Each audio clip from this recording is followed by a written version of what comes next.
அனைத்து மக்களுக்கும் வணக்கம். இங்கே பாருங்க, நான் வந்திருக்குது கலைஞர் சமாதி. அதாவது கலைஞர் சமாதி, அண்ணா சமாதி இருக்கிற மெரினா பீச்சில் தான். இங்கே பாருங்க, அவருடைய அற்புதமான சிலை வடிவமைப்பு எல்லாம் அற்புதமாக இருக்கிறது. ரொம்ப சுத்தமாக க்ளீன் பண்ணுறாங்க. சுத்தமாக க்ளீன் பண்ணி இந்த சுற்று வட்டாரமே மிக அற்புதமாக தூய்மையாக இருக்கிறது. டாய்லெட்டு ரொம்ப க்யூராக இருக்குது. டாய்லெட்டு எல்லாம் பார்த்தா சுத்தமாக இருக்குது. தண்ணி வருது, குடிக்கிறதுக்கு ஆங்காங்கே தண்ணி வச்சுருக்காங்க. எல்லாம் மகிழ்ச்சியாக இருக்குது.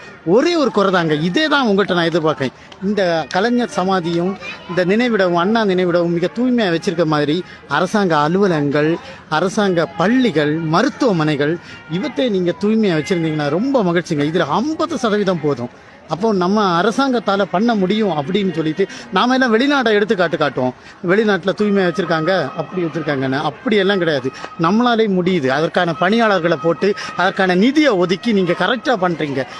இது அரசாங்க பள்ளிகளையும் அரசாங்க மருத்துவமனைகளையும் அரசு அலுவலகங்களையும் நீங்கள் பண்ணீங்கன்னு வச்சுக்கோங்க, தமிழ்நாட்டில் நிரந்தரமாக நீங்கள் இருப்பீங்க. ஏன்னா யாராவது இது ஸ்டாலின் ஐயா ஆகட்டும், இல்லைனா இதை பார்க்குற யாராவது இதே மாதிரி எங்கள் அரசாங்க பள்ளிகளையும் எல்லாத்தையும் ஆக்கிருங்க. தூய்மையாட்டு, சுத்தமாட்டு, நவீனமாட்டு, தண்ணி கிடைக்கிற மாதிரி பண்ணுங்க ஐயா. சீக்கிரமாக பண்ண முடிஞ்ச பண்ணுங்க. உங்களை நாங்கள் வாழ்த்துவோம் தலைமுறை.